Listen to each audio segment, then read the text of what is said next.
दूसरा प्रश्न है उसको हम लोग देखते हैं। खंडवा का दूसरा क्वेश्चन क्या कहता है, दो समकेंद्री वृत्तों की त्रिज्याएं, ठीक है, दो समकेंद्री वृत्तों की त्रिज्याएं 7.5 सेमी और 4.5 सेमी है। बड़े वृत्त की उस जीवा की लंबाई ज्ञात कीजिए। बड़े वृत्त की उस जीवा की लंबाई ज्ञात कीजिए जो छोटे वृत्त को स्पर्श करती है, जो छोटे वृत्त को स्पर्श करती है। तो बच्चों छोटे वृत्त को स्पर्श करती है तो आप पहले ध्यान दें कि दिया क्या है, दिया है। तो बच्चों क्या क्या दिया है इसको देखते हैं। क्या दिया है, लिखा है दो समकेंद्री वृत्तों की त्रिज्याएं, दो त्रिज्या दिया है। एक R1 दिया है 7.5 सेंटीमीटर और R2 दिया है 4.5 सेंटीमीटर, ये दिया है, ठीक है। कह रहा है दो वृत्त, एक छोटे वृत्त की ये है और बड़े वृत्त की जो त्रिज्या है वो ये है, अलग अलग दिए हुआ है। तो अब पहली बात तो यहाँ पर हम वृत्त को देखेंगे। तो प्यारे बच्चों ये आपका हो गया छोटा वृत्त, ठीक। अब इसके बाद ये जो है आपका हो गया बड़ा वृत्त, ये हो गया क्या, बड़ा वृत्त। बहुत ही गौर से समझने की बात है, बस थोड़ा सा आप लोग ध्यान देंगे ये क्वेश्चन का हल आपको एकदम आराम से मिल जाएगा, ठीक है। तो जो छोटे वृत्त की त्रिज्या है ये मान लीजिए केंद्र वो है, दोनों लिखा है ना सकेंद्री, यानी दोनों वृत्त का केंद्र एक ही है। जब लिखा हो सकेंद्री इसका मतलब क्या होगा कि दोनों वृत्त की केंद्र एक है। तो प्यारे बच्चों यह जो आपका मिला है ध्यान से समझिएगा। तो बड़े वृत्त की त्रिज्या क्या है 7.5, तो बड़े वृत्त की त्रिज्या देखिए ये वाली हो गई 7.5, इसकी त्रिज्या कितना 7.5 सेंटीमीटर, ठीक है। तो अब कह रहा है इसे स्पर्श बड़े वृत्त की उस जीवा की लंबाई ज्ञात कीजिए जो छोटे वृत्त को स्पर्श करती है। तो इस तरीके से देखा जाए बच्चों तो ये पहले इसको स्पर्श करते हुए ऐसे आगे बढ़ती है, इस तरीके से स्पर्श करते हुए आगे बढ़ती है बच्चों। तो ये वाला जो है यहाँ पर लंब डाल रहा है, इसकी लंबाई दे दिया है 4.5 सेंटीमीटर, समझ में आ रहा है। ये O है, ये A मान लीजिए और ये B मान लीजिए। तो इस तरीके से हो गया ये, ठीक है ना। तो बच्चों हमसे पूछ क्या रहा है, यह जीवा कितनी होगी, इस जीवा की लंबाई मान लो ये C है, तो AC की लंबाई पूछ रहा है। तो बच्चों ध्यान दें ये आपका पाइथागोरस प्रमेय से देखा जाए, ठीक है, पाइथागोरस प्रमेय से देखा जाए तो फार्मूला क्या बनेगा, ये आपका हो गया लंब और ये आपका हो गया आधार, ठीक है ना। ये आपका क्या हो गया लंब, ये हो गया आधार और ये हो गया कर्ण, उसी आधार पे लगा देंगे। तो पाइथागोरस प्रमेय में क्या होता है देखिएगा, कर्ण का स्क्वायर बराबर आधार का स्क्वायर प्लस लंब का स्क्वायर, ठीक है। कर्ण का स्क्वायर बराबर आधार का स्क्वायर प्लस लंब का स्क्वायर। प्यारे बच्चों ये पाइथागोरस प्रमेय है। इसी प्रमेय पर इस प्रश्न को हल किया जाएगा। आइए देखते हैं तो क्या होगा। कर्ण दिया है 7.5 बच्चों, 7.5 का स्क्वायर और बराबर आधार आपको ज्ञात करना है, आधार का स्क्वायर प्लस लंब दिया है 4.5 का होल स्क्वायर, ठीक है बच्चों।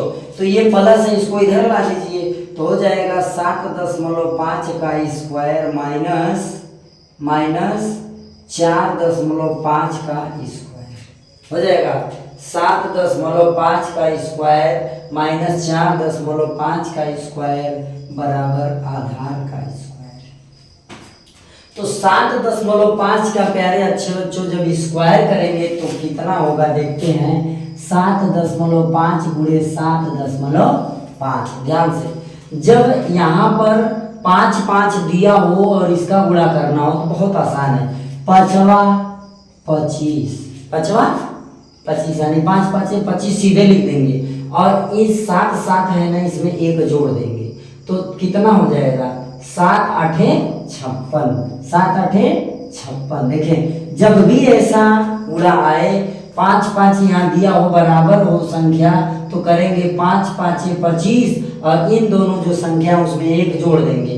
तो जो दोनों संख्या में से किसी एक में एक संख्या जोड़ देंगे तो 7 आठे कितना 56, 1 2 पे दशमलव, तो यहाँ हो गया 56.25 माइनस, अब वही काम लिखिए दूसरा वाला। अब क्या कह रहा है 4.5, देखिए ध्यान से 4.5 गुणे 4.5, सेम प्रोसेस 25 आप 4 में एक जोड़ दीजिए, मैंने कहा इन दोनों में से किसी एक में एक जोड़ दीजिए तो 4 5 20, ठीक है। तो यहाँ पर हो गया 20, 1 2 पे दशमलव, तो यहाँ लिख देंगे 20.25 बराबर आधार का स्क्वायर।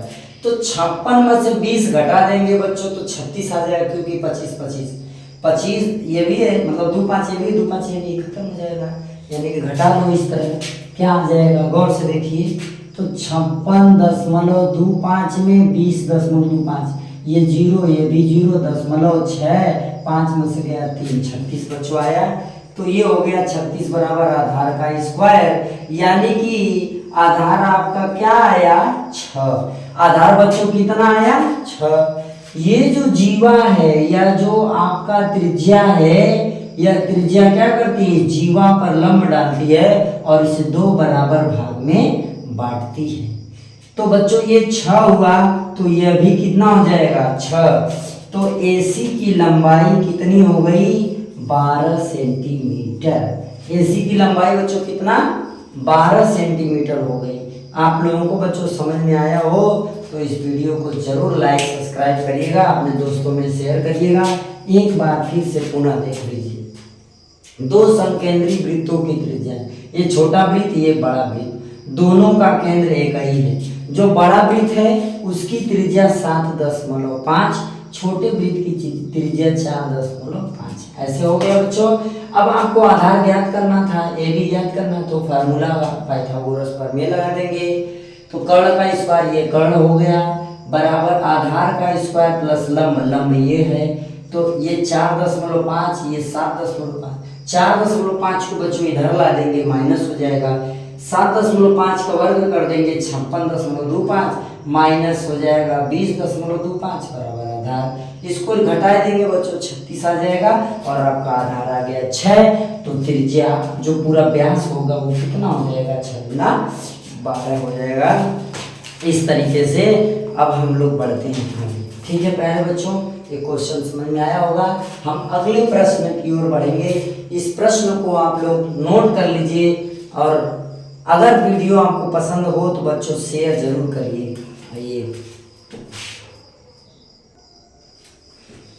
तो बच्चों आपका अगला प्रश्न क्या कह रहा है, ध्यान से समझिए। अगला क्वेश्चन प्यारे बच्चों कह रहा है AP 21, 18 और 15 के डॉट डॉट के कितने पद लिए जाएं कि उनका योग -81 हो जाए। क्या हो जाए उनका योग -81 हो जाए। तो बच्चों अब ऐसे प्रश्न को हमें लगाने हैं ना, तो देखिए कैसे लगेगा बच्चों, ध्यान से समझिएगा। तो पहले कह रहा है AP तो दिया है, सवाल में क्या है दिया है, जो दिया है बच्चों लिख लो। समांतर श्रेणी में ये A का मान A बराबर 21 दिया है, A का मान कितना 21 दिया है। तो SN का मान कितना दिया है, उनका योग यानी SN बराबर सम ऑफ नंबर, ओके ना। SN बराबर कितना -81 दिया है। बच्चों हमसे क्या पूछ रहा है कितने पद होंगे, यानी कि n बराबर नहीं मालूम, n का मान नहीं पता है बच्चों। अब SN बराबर सूत्र क्या होता है, सूत्र ध्यान दीजिएगा, SN बराबर होता है n/2 ब्रैकेट, गौर समझिए n/2 ब्रैकेट में 2a plus n-1 into d bracket close. ये आपका सवाल है, ये सूत्र हो गया। मतलब इसमें अभी आपको किसकी जरूरत है, d की। इस प्रश्न को हल करने के लिए अभी हमें बच्चों डी की आवश्यकता है। तो डी बराबर फार्मूला होता है a2 minus a1, a2 minus a1। तो a का मान 21 है और a2 का मान 18। ये a1 है, ये a2 है और ये a3 है। तो a2 का मान बच्चों कितना 18 है, तो यहीं पर लगा लिया जाए। a2 का मान कितना 18 माइनस a1 का मान कितना 21। तो बच्चों 18 में से माइनस 21 करेंगे तो -3 आ जाएगा। तो बच्चों डी की वैल्यू कितना आ गई -3। ओके, आइए प्यारे बच्चों अब हम आगे बढ़ के इसको हल करते हैं। आइए तो क्या होगा Sn बराबर n, देखो Sn की वैल्यू कितना दी हुई है -21, तो जो दी है उसे रखते चले -81 के ना। अब क्या हो जाएगा अपान कितना 2 हो गया, अपान कितना 2। अब इसको अब बच्चों क्या करेंगे देखिएगा, अब ये 2a तो 2 गुणे a का मान कितना 21 है तो 21 रखिए, प्लस n का मान नहीं दिया है तो n का मान ना रखा जाए, तो n को n किया जाए -1 इंटू डी की वैल्यू अभी यहाँ पर आई है कितना -3, तो यहाँ लिख देंगे -3/2। हो गया बच्चों, आगे बढ़िए -81। यही बात को हम थोड़ा इधर ले लेते हैं ताकि जगह मिलेगी तो और लगेगा। माइनस, ध्यान से -81 हो गया -81, फिर इक्वल टू n। देखिएगा इस 2 का इधर हम मल्टीप्लाई कर सकते हैं ना, 2 का इधर गुणा कर दीजिए तो 81 गुणे 2 बराबर, अब ये इधर हो गया बात खत्म। अब बचा क्या, जो ब्रैकेट में बचा उसे देखो, 21 दूना बच्चों 42, 21 दूना 42 प्लस 3 का इसमें गुणा कर लीजिए, तो इसका इसमें गुणा करेंगे माइनस, ये प्लस है तो हो जाएगा बच्चों माइनस। देखिए माइनस है और ये प्लस है तो -3n, ये माइनस तो +3, क्लोज हो गया। और यहाँ पर जो n बचा है इंटू n, अब n से इन सब में क्या होगा गुणा हो जाएगा। 81 दूना -162 बराबर, गौर से 81 दूना -162 हो जाएगा, इक्वल टू क्या होगा, ध्यान से n से गुणा करिए बच्चों, तो n से इसमें गुणा करिए। देखिए 42 3 कितना हो गया 45, 42 3 45, 45 में n से गुणा होगा 45n और -3n में n से किया जाए तो हो जाएगा -3n का स्क्वायर। क्या हो जाएगा -3n का स्क्वायर, क्योंकि 42 3 जोड़ दिए 45 और n का गुणा कर दीजिए तो 45n हो गया। अब -3n है, n का गुणा कर देंगे तो 3n स्क्वायर हो जाएगा। ठीक है, अब चलिए आगे बढ़ते हैं। ये पूरे मैटर को यहाँ पर जो पूरा वैल्यू दी है इसको उस साइड लेके चल दिया जाए, चला जाए, क्योंकि ये माइनस उधर जाएगा तो प्लस हो जाएगा। आइए बच्चों देखते हैं क्या हो जाएगा, सबको इधर लाए, ये माइनस इधर आएगा प्लस, तो 3n का स्क्वायर, ये प्लस है इधर आएगा तो -45n और ये माइनस है तो -162 बराबर 0। अब बच्चों ध्यान से समझिए, तो बच्चों अब ये देखिए जो वैल्यू हमको मिल रही है इसको ये 3 से भाग कर दिया जाए, सब में दोनों पक्षों में क्या किया है 3 से भाग दे दिया जाए, तो ये हो जाएगा क्या n का स्क्वायर -15n माइनस कितना हो जाएगा 54 बराबर 0। 3 से भाग दिए, 3 का उनके 45 54 किया 162 होता है बच्चों, ये हो जाएगा। ठीक है, यहाँ तक ये वैल्यू हो गई, तो इसको डिवाइड n का स्क्वायर -15n माइनस कितना 54 बराबर 0। अब गुणा करने पर 54 और जोड़ने पे 15, ऐसी दो संख्या है, होगी कौन, एक होगी 18 और एक होगा 3। 18 3 54 और 18 में से 3 गया 15, तो n का square -18n plus 3n minus 54 बराबर बच्चों क्या 0। आइए इसमें और इसमें कॉमन लेते हैं, इसमें कॉमन मिल गया क्या n कॉमन मिल गया, बचा n -18, यहाँ +3 कॉमन मिल गया n -18 हो गया बराबर 0। तो हमको मिल क्या रहा है n -18 मिल रहा है और n+3 मिल रहा है बराबर 0। तो बच्चों जो प्लस वाली वैल्यू होती है वही लेते हैं ना, तो यहाँ हमें मिल गया क्या, n बराबर 18 और n बराबर -3। तो वैल्यू हम कौन लेते हैं, प्लस वाली वैल्यू को हम लोग लेते हैं और माइनस वाले को छोड़ देते हैं। तो यहाँ पर पूछा है कितने पद लिए जाएं, तो पद कितने लिए जाएंगे, 18 पद लिए जाएंगे। बच्चों इस क्वेश्चन को इस तरह से हल किया जाएगा। आप लोग प्रश्न को नोट करिए और अगर वीडियो में आपको प्रश्न का जवाब सही से समझ में आ रहा हो बच्चों, तो अपने दोस्तों में इसे शेयर जरूर करिए। बच्चों ये बहुत ही क्रिटिकल और बहुत ही शानदार प्रश्न है, ये आप लोगों को परीक्षा में बार बार आने वाले प्रश्न हैं। तो इसलिए इन प्रश्नों को आप साधारण तरीके से हल करें और इनका जवाब लिखे। काफी जो बोर्ड का पेपर लिखे तो ये लगे कि आप कहीं पढ़े हुए हैं। ठीक है बच्चों, नोट करिए। अगले प्रश्न की ओर बढ़ते हैं। ठीक है, तो बच्चों आपका जो अगला प्रश्न है वो कौन सा है, गौर से देखिए। अगला आपका प्रश्न कहता है द्विघात बहुपद x² + 10x + 21 के शून्यक ज्ञात कीजिए। ठीक है, के शून्यक ज्ञात कीजिए और शून्यकों को तथा गुणांकों के बीच, शून्यकों तथा गुणांकों के बीच के संबंध की जांच कीजिए। तो जो शून्यक होंगे और उसके जो गुणांक होंगे उनके बीच क्या संबंध है वो भी निकालना है। तो सबसे पहले हम क्या करेंगे, इसके शून्यक को ज्ञात करेंगे। ठीक है बच्चों, आइए देखते हैं, हल करते हैं।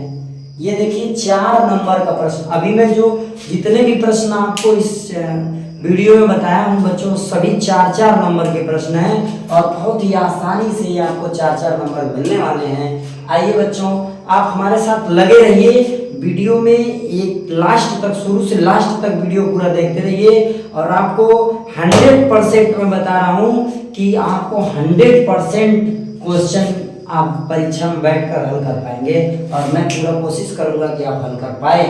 जो भी ना आए, जैसे भी समझ में ना आए, आपको जब भी क्वेश्चन नहीं समझ में आए, आप या तो इस कमेंट में लिख दीजिए कि सर ये क्वेश्चन नहीं आ रहा है, या फिर मेरे 6387044662 पर आप व्हाट्सएप कर सकते हैं। उस क्वेश्चन को मैं हल करके आपको जरूर प्रस्तुत करूंगा।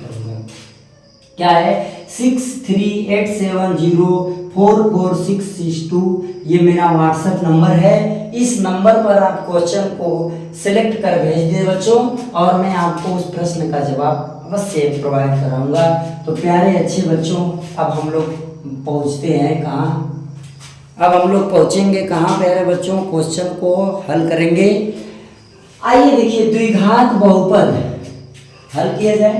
द्विघात बहुपद x² + 10x + 21 = 0। पहले इसका गुणनखंड कर लेंगे। आइए तो गुणनखंड करते हैं। देखिए 2 अंक खोजे जाए जो गुणा करने पर 7 और जोड़ने पर 10 हो। ऐसी दो संख्या जिसको गुणा किया जाए तो 21 आ जाए और जोड़ दिया जाए तो 10 आ जाए। ऐसी दो संख्या आसानी से, तो x² + 7x लिख देंगे बच्चों, अब +3x कर लेंगे तो 7 3 10 हो जाएगा और प्लस बच्चों 21 नोट कर लेंगे। 7 3 के 21 और 7 3 10 हो गया ना। आइए देखते हैं आगे क्या होता है। तो इसमें कॉमन लेंगे, क्या कॉमन मिलेगा, कॉमन मिलेगा x और यहाँ x बच जाएगा, x लिख लेंगे बच्चों। अब इसमें कॉमन क्या मिलेगा, इसमें +3 मिलेगा, क्या मिलेगा, +3 मिलेगा, x बचेगा 7 बचेगा ना। आगे तो x + 7 और x + 7, x + 7 ये हो गया और देखिए ये x + 7 ये भी x + 7, तो दोनों में हमें कॉमन क्या मिल गया, x + 7 यहाँ है और यहाँ है, कॉमन मिल गया x + 7 बचा x+3, नोट कर लेंगे, यहाँ लिख लेंगे x+3 बराबर क्या 0। ठीक है, अब x+7 बराबर 0, x+3 बराबर 0, तो x बराबर -7, x बराबर -3 हो गया बच्चों। तो दोनों शून्य का हमें मिला क्या, -7 और -3, शून्य क्या मिला, -7 और -3। अब देखो बच्चों क्या होता है, ये वाला खेल रचाएंगे, a बराबर इसमें 1 आया, b बराबर इसमें 10 आया और c बराबर 21 आया। ठीक है, a बराबर 1, b बराबर 10, c बराबर 21। बच्चों शून्य तो हमें मिला, -7 -3, लेकिन गुणांक के बीच तुलना करना है, संबंध बताना है, क्या होगा। तो बच्चों मूलकों का योग, हमें मूलक मिला तो लिखेंगे मूलों का योग, मूलों का योग बराबर फार्मूला होता है -b/a। क्या होता है, -b/a। तो बच्चों आया क्या, इसमें मूलों का योग क्या आया, यह दिया है -b/a, तो मूल दुई गो बा, एगो का अल्फा प्लस बीटा बराबर -b/a। अल्फा का मनवा -7, बीटा का मनवा -3, अल्फा का मनवा -7, बीटा का मनवा -3 लिख दे बचवा ना, -3 लिख दे बचवा। अब बराबर में b का मनवा 10, तो -10 बटे 1 का मनवा 1 है, तो प्यार से 1 लिख दो, हो गया। तो -7 में 3 जोड़ दो तो -10 हो जाता है, अब बराबर ये भी -10 हो जाता है, संबंध बराबर हुआ। क्या हुआ, संबंध बराबर हुआ। अब लिखेंगे मूलों का गुणनफल, क्या लिखेंगे, मूलों का गुणनफल। बच्चों हंसते गाते लगाते रहो, क्या लिखेंगे, मूलों का गुणनफल। तो बच्चों मूलों का गुणनफल क्या होता है, मूलों का गुणनफल c/a होता है। क्या होता है, मूलों का गुणनफल c/a होता है, एकदम आराम से चलिएगा। तो मूलों का गुणनफल c/a होता है, अल्फा गुणे बीटा बराबर c का मनवा 21 आया, a का मनवा 1 आया, अल्फा का मनवा -7, बीटा का मनवा -3, अब बराबर बबुआ 21 बाय प्लस माइनस गुड़े माइनस होला त प्लस हो जाला, माइनस गुड़े माइनस होला त प्लस हो जाला, आ साथ में 3 से गुणवा होई 21 हो जाई बबुआ, ये भी संबंध बराबर हो जाई। नोट कर लो, फटाफट नोट करो बच्चों।